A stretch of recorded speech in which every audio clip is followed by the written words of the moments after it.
The war dragon Varkith had not moved from the tower in 43 days. Every morning, the twin suns rose over the abandoned station. Every evening they set. And every single moment in between, Varkith remained perfectly still at the highest point of the tower, like a statue carved from nightmares. His massive form cast a long shadow across the landing platforms below, a dark reminder of what waited above.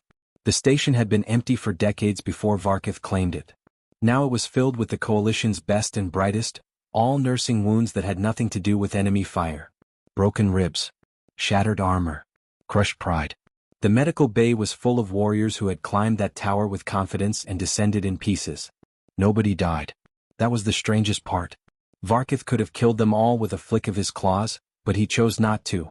He just threw them down hard enough to break bones but not hard enough to kill. It was almost worse that way. A message written in bruises and fractures. Leave me alone. Varkith was not just any warrior. He was the warrior. 12 feet of pure muscle wrapped in black scales that could turn plasma fire. Wings so powerful that a single beat could knock a gunship out of the sky. Claws that had torn through reinforced bunkers like paper. For 30 years, he had been the Coalition's answer to every problem they could not solve with diplomacy. When negotiations failed, they sent Varkith. When enemies would not surrender, they sent Varkith. When entire star systems needed to be reminded who held the power, they sent Varkith. He had never failed a mission. Never refused an order. Never shown weakness. Until the Crimson Nebula. Nobody knew exactly what happened out there. The official reports were sealed, classified at the highest levels. But the results were clear. Varkith completed his mission, returned to Coalition headquarters, listened to his commanding officers congratulate him on another successful operation, and then flew away. He did not ask permission. He did not file a flight plan. He just left.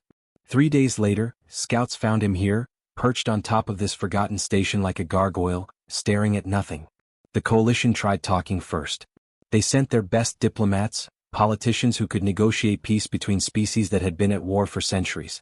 Varkith let them climb halfway up the tower before he opened his mouth and roared. The sound shattered windows on every ship in the docking bay. The diplomats climbed down very quickly. Then they sent other war dragons. Surely one of his own kind could reach him. 3 of them made the attempt. The first got within 20 feet before Varkith grabbed him by the leg and threw him clear across the platform. The second tried to fly up from a different angle. Varkith met him mid-air and sent him crashing through the roof of a storage building. The third lasted the longest, actually making it onto the platform at the top, but whatever words they exchanged ended with him being tossed over the edge like garbage. After that, they tried everyone. A Thornback general who had led armies across 100 worlds climbed the tower with ceremonial weapons, calling out challenges in the old warrior tongue. Varkith did not even look at him before swatting him away. A crystal-born monk who could supposedly calm the most violent souls made it 3/4 of the way up before Varkith's wings created a hurricane that ripped her loose. An entire squad of elite commandos tried to ascend under cover of darkness. Varkith was waiting. They all woke up in the medical bay with matching concussions. 43 days. 43 days of failure. The warriors gathered on the platforms below had started making bets on what the Coalition would try next. Nuclear strike? Poison gas? Maybe they would just give up and build a new headquarters somewhere else. Nobody expected what actually arrived. The human delegation has arrived, the station's AI announced in its pleasant, artificial voice. Every head turned toward the landing pad. Conversation stopped mid-sentence. The Thornback commander who had been complaining about the quality of the medical supplies actually dropped his drink. A small transport, barely bigger than a personal shuttle, settled onto the platform. It was not a military vessel. No weapons. No armor plating. Just a plain civilian transport that looked like it had seen better days. The door opened. Out stepped a girl who could not have been more than 20 years old.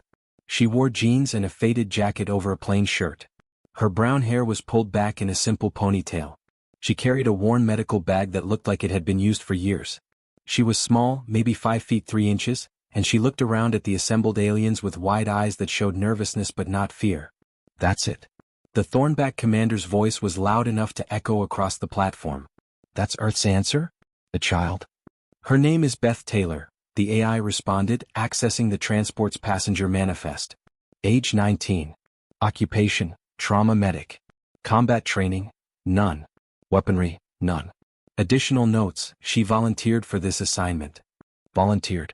The word hung in the air like smoke.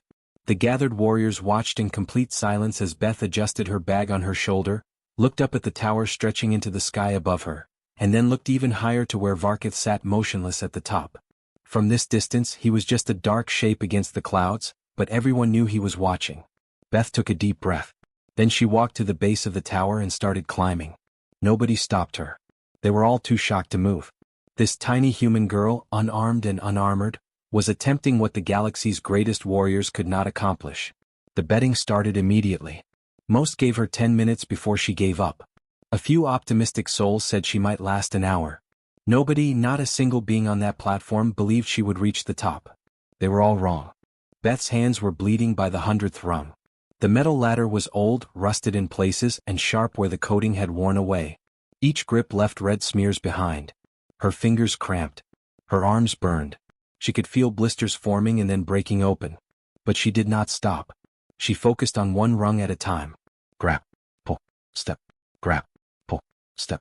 Do not look down. Do not look up. Just keep moving. Above her, Varkith watched this tiny creature ascending toward him. He had seen humans before, of course. The galaxy's newest species. They had appeared just 50 years ago, stumbling into space with primitive ships and wide-eyed wonder. Weak, fragile. Their bones broke easily. Their skin tore like paper. They could not breathe methane or survive vacuum or regenerate lost limbs. By every measure that mattered, they were the least impressive species in the coalition. Except for one thing. They never knew when to quit. Varkith had studied human history during a mission to their home world. It was required reading, knowing your potential enemies. What he found disturbed him. Humans had no natural weapons. No claws, no venom, no armored skin. They were slow compared to predators on their own planet. Weak compared to the large animals. Yet somehow they had climbed to the top of their food chain through sheer stubborn persistence. They would chase prey for days until the animal collapsed from exhaustion. They would try the same task 1,000 times until they succeeded. They simply refused to accept defeat. He watched Beth climb. Rung after rung. Her breathing was labored now. He could hear it even from this distance. She was suffering. Any sensible creature would turn back. She kept climbing. When she reached the halfway point, Varkith decided to end this.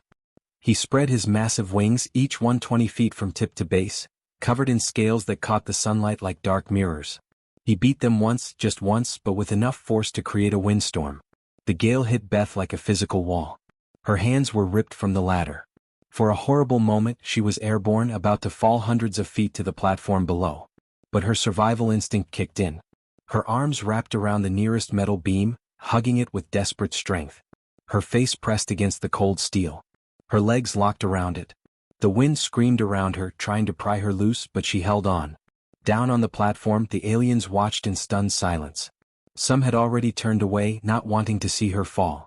Others stood frozen, unable to look away. The wind died. Beth remained clinging to the beam, gasping for air. Slowly, carefully she moved one hand. Then another. She pulled herself back to the ladder. And she kept climbing. Varkith's eyes narrowed. This was becoming irritating. Fine. If wind would not stop her, perhaps fire would. He inhaled deeply, drawing power from the fusion core in his chest that allowed war dragons to generate plasma. Then he exhaled and superheated energy poured from his mouth. It struck the tower 10 feet below Beth, and metal melted instantly, turning red and then white and then running like water. The heat was so intense that Beth could feel it even from above, like opening an oven door. The ladder she was climbing now ended in a pool of molten slag. Beth stared at the destruction for a long moment. Her hands were shaking. Tears ran down her face, cutting tracks through the dust and sweat. She looked up at Varkith, then down at the melted metal, then to the side. There was another path. A maintenance cable that ran parallel to the tower about 8 feet away. It would be harder to climb. More dangerous. But it was possible. She wiped her eyes with her sleeve, took a deep breath and reached for it. 3 hours passed. 3 hours of climbing with bleeding hands and exhausted muscles. 3 hours of finding new routes when old ones were blocked. 3 hours of refusing to give up. Finally, as the suns began to sink toward the horizon, Beth pulled herself onto the platform at the top of the tower. She lay there for a moment, gasping, every muscle in her body screaming. Then she forced herself to stand on trembling legs. Varkith towered over her. Up close he was even more terrifying than from below. 12 feet of scarred black scales. Wings that could blot out the sun. Claws as long as her forearm. His eyes glowed with a deep red light, and when he breathed she could see the flicker of plasma in the back of his throat. But she also saw the wounds. Dozens of them. Cuts that had healed wrong. Burns that were infected. Scales that were cracked and broken. Old blood, dried to a dark crust, covered much of his body. He looked down at her, and his voice rumbled like an avalanche. "What do you want, soft thing?" Beth's legs were still shaking. Her hands trembled as she opened her medical bag. But when she looked up at him, her voice was steady. "You're hurt," she said quietly. "I'm a medic. Can I help you?" For the first time in 43 days, Varkith was completely silent. Nobody had asked him that question in 30 years. Nobody had looked at him and seen wounds instead of weapons. Nobody had climbed to reach him instead of to challenge him. This tiny, fragile human, covered in blood and bruises from the climb, was offering to help him.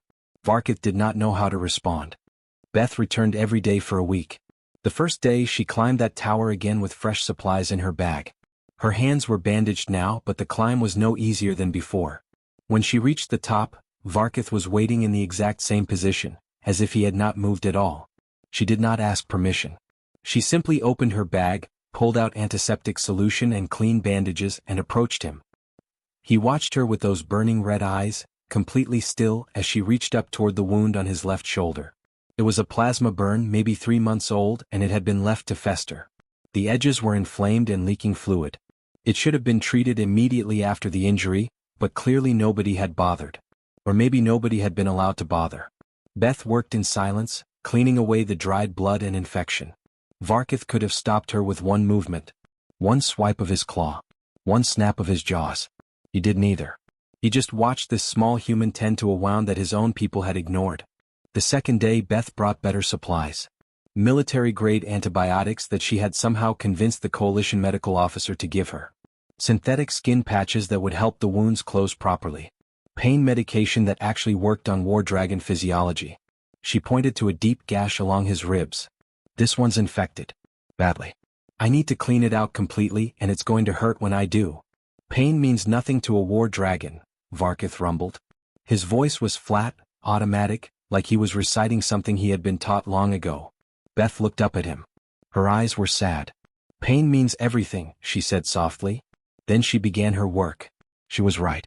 It did hurt.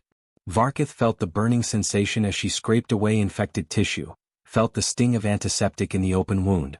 But he did not move. He had endured worse. Much worse. What surprised him was that she worked as gently as possible. Her touches were careful. When he flinched involuntarily, she paused and murmured an apology before continuing. Nobody had ever apologized to him for causing pain before. The third day Beth treated the wounds on his wings.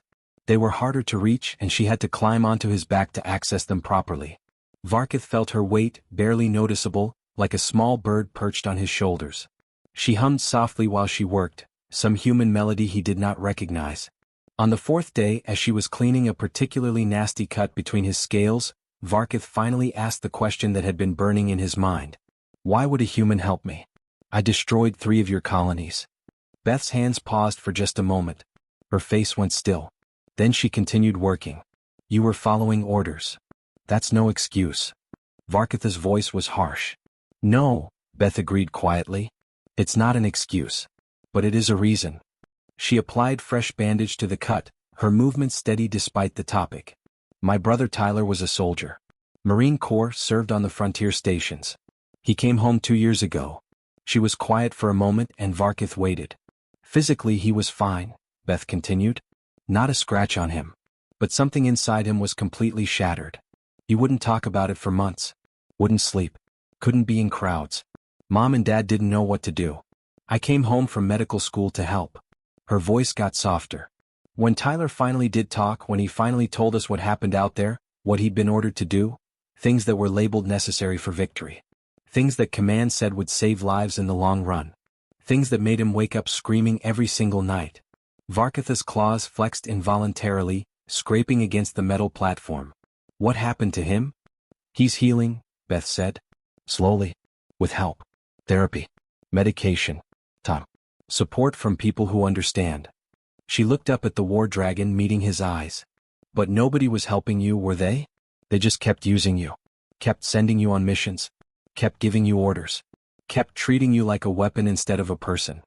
That night, as the stars came out above them, Varkith finally spoke about the Crimson Nebula. He told her about the transport ship. How it had been fleeing the combat zone, civilian markings clearly visible. How his scanners had detected life signs. Hundreds of them. Families. Children. He told her about the order that came through his comm system. Fire on the transport. It was carrying enemy supplies, they said. It was a legitimate target, they said. Destroy it, they said. He told her how he hesitated for exactly 3 seconds. How his commanding officer repeated the order with threat in his voice. How Varkith locked onto the target and fired. He told her about the explosion. About watching the transport break apart. About the life signs disappearing from his scanners one by one. Beth listened. She did not tell him it was okay because it was not okay. She did not tell him he had no choice because he did have a choice. She did not make excuses for him. She just listened. And when he finished, she went back to cleaning his wounds. The other warriors who climbed that tower, Varkith said quietly, they came with pride. With challenges. With demands. They wanted me to fight them or obey them or prove something to them. I know, Beth said, applying ointment to a burn on his forearm. That's exactly why they failed. On the 10th day, Admiral Corvus himself arrived at the station. Beth was on the platform with Varkith when she saw the command ship descending. It was massive, dwarfing every other vessel in the docking bay. Black and silver, with the coalition insignia blazing on its hull. This was not a diplomatic vessel. This was a ship built for war. Admiral Corvus was a Zenthari, which meant he stood 8 feet tall with 4 arms and 4 eyes arranged in a square pattern on his face. He wore a uniform covered in medals and ribbons from dozens of campaigns. When he walked, lesser officers scrambled out of his way. He did not climb the tower. He sent a shuttle to bring Beth down to him. She stood in front of him in the station's main conference room, still wearing her medical scrubs, still with Varkith's blood on her sleeves. Corvus looked down at her with all 4 eyes. "Miss Taylor," he said, his voice resonating in multiple tones at once. "Your efforts are noted. The medical reports show significant improvement in Varkith's physical condition. However, the coalition requires his immediate return to active service. A new conflict has begun in the Outer Reach. We need our weapon back." Beth's jaw tightened. Her hands clenched into fists at her sides. "He's not a weapon. He's a person." "He's coalition property," Corvus said flatly. "Contracted for military service under." "He's a living being suffering from severe psychological trauma." Beth's voice cracked, rising in volume. "You can't just patch him up and throw him back into combat. He needs real help. Therapy. Treatment. He needs. We can and we will." Corvus leaned forward, his 4 eyes focusing on her with laser intensity. "You have exactly 2 days to convince him to return voluntarily. If he does not, we will reclassify him as a hostile entity and send a termination fleet. His contract includes clauses for this exact scenario." Beth felt her stomach drop. "You'd kill him? If necessary." Corvus's voice had no emotion in it. "But there is another matter. Earth's status as a protected world will be reconsidered if this situation is not resolved. Your planet has been under coalition protection for only 20 years. That protection can be withdrawn." Beth's blood ran cold. She knew what that meant. Earth was still new to the galactic community. Still weak. Still vulnerable. There were species out there that saw humans as competition for resources. Others that saw them as potential slaves. The coalition's protection was the only thing keeping Earth safe. One word from Corvus and that protection would vanish. "Do you understand what I'm telling you, Miss Taylor?" Corvus asked. She understood perfectly. Convince Varkith to go back to being a weapon or doom her entire species. 6 billion people. Her parents. Her brother Tyler. Her friends. Everyone she had ever known. All of them at risk because she had tried to help one broken soldier. "I understand," Beth whispered. "Good. You have 2 days."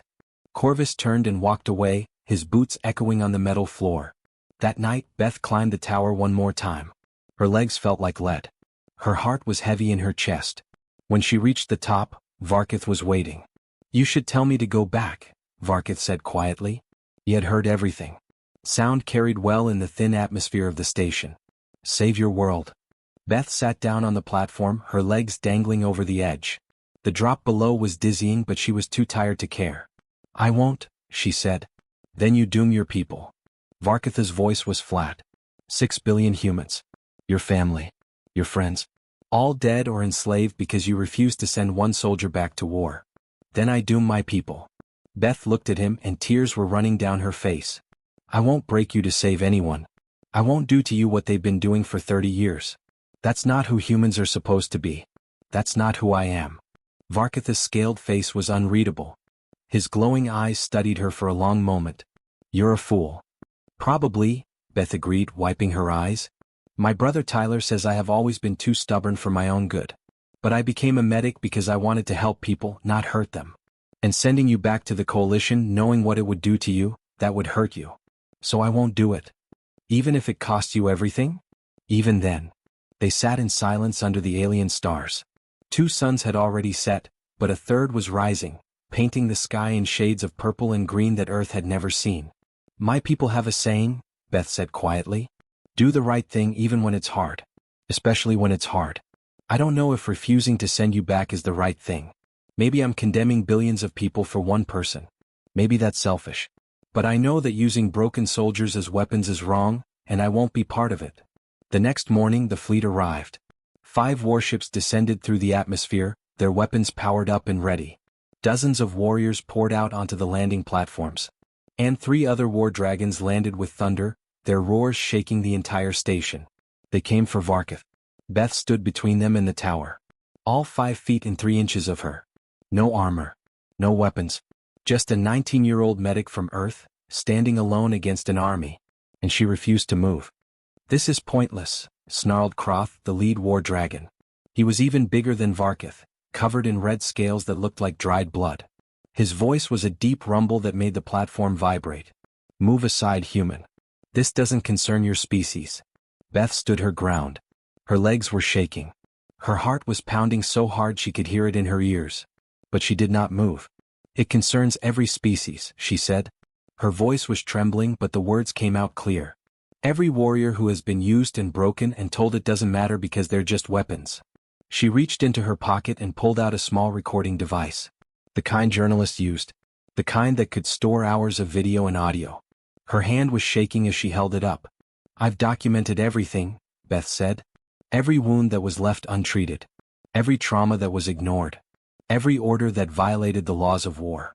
I recorded Varkith's testimony about the Crimson Nebula. About the civilian transport. About the order to fire on non-combatants. All of it. Admiral Corvus stepped forward, his 4 eyes blazing with anger. That information is classified at the highest levels. You have committed espionage against the coalition. That alone is grounds for. It's being broadcast right now to Earth's embassy, Beth interrupted. Her hands were still shaking, but her voice was getting stronger with every word. And Earth's government is filing a formal complaint with the Coalition Council at this very moment. We're demanding the establishment of protections for all warrior species throughout Coalition space. The entire platform fell silent. Hundreds of aliens stared at this tiny human girl who was challenging the most powerful military force in the galaxy. Beth kept talking. We're demanding the right for all soldiers to refuse unlawful orders without punishment. The right to psychological care and treatment. The right to medical attention that actually heals instead of just patching them up enough to fight again. The right to be treated as living beings with thoughts and feelings, not as property or weapons. You have no authority to make such demands, Corvus said. His voice was ice. Earth is a minor world with barely any influence in the Council. Your species has been part of the Coalition for only 20 years. Who do you think will listen? We have evidence, Beth said. She tapped the recording device. Evidence of war crimes. Evidence of abuse. Evidence of a systematic pattern of treating warrior species as disposable tools. And we have witnesses. She pointed to the aliens gathered below. Every species here can see what you've done. Every news outlet in Coalition space is receiving copies of these recordings right now. You can silence me, Admiral. You can make me disappear. But you can't silence all of them. You can't silence the truth once it's out there. Behind her, Varkith rose to his full height. His wings spread wide, casting a shadow across the platform. His voice, when he spoke, carried across the entire station like thunder. I will not return to the Coalition military, he said. Each word was clear and final. Not to be your weapon. Not to follow orders without question. Not to destroy while you call it necessary.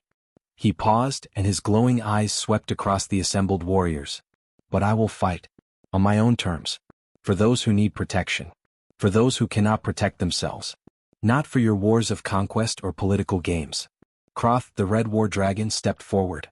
His claws scraped against the metal. Then you're a traitor to the coalition. A deserter. An enemy. Then I'm free, Varkith replied simply. The two war dragons stared at each other. The tension was thick enough to cut. Every warrior on the platform held their breath, waiting to see if this would turn into a fight. It lasted exactly 3 minutes and 17 seconds. Beth counted every one of them. Then Admiral Corvus's communication device chirped. He listened to whatever message came through, and his face went through several different shades of color. When he spoke, his voice was tight with barely controlled rage. The Council has ordered a full review of all warrior contracts and combat protocols, he said. The words seemed to cause him physical pain. All warrior deployments are suspended pending the completion of this investigation. We are to return to headquarters immediately. He turned to leave, then stopped and looked back at Beth. This isn't over, human. I know, Beth said quietly. But it's a start. The fleet withdrew. One by one the warships lifted off and disappeared into the sky. The war dragons followed, though Kroth shot one last furious look at Varkith before he left. 3 months later the station looked completely different. It had a new name now. Haven. The word was painted on the landing platforms in a dozen different languages. Beth stood watching another transport settle onto the pad. The door opened and 6 warriors emerged. Different species. Different worlds. But all with the same look in their eyes. Broken. Hurting. Looking for help. Another group, Varkith said, landing beside her with barely a sound despite his massive size. We're going to need more medics, Beth said, making notes on her tablet. More supplies too. And we should probably expand the medical facility. I've been in contact with other humans, Varkith said. Several medics have volunteered to come. Some therapists as well. People who understand trauma. He paused. Your brother Tyler is one of them. Beth looked up, surprise and joy spreading across her face. Tyler's coming? He said he always wanted to help people the way you helped him. Now he has the chance. More transports arrived each week. Warriors seeking healing. Medics offering help. Therapists. Counselors. Even some former coalition officers who were disgusted by what they had learned. The coalition had tried to silence them, to bury the evidence, to make the whole thing go away. But word spread anyway through unofficial channels and backroom conversations. A war dragon and a quiet human girl had started something that couldn't be stopped. You know, Varkith said one evening as they watched the sunset, when you first climbed that tower, I thought you were the galaxy's greatest fool. And now? Beth asked, smiling. Now I think you might be the galaxy's greatest hope. Beth laughed. It was soft, tired, but genuine. I'm just a medic from Texas who refuses to give up on people. Yes, Varkith said, spreading his wings to shade her from the setting sun. That's exactly what the galaxy needed. Below them, warriors who had been treated as weapons were learning to be people again. And at the heart of it all, a war dragon and a human girl had proved that sometimes the strongest thing you can do is simply refuse to let someone suffer alone.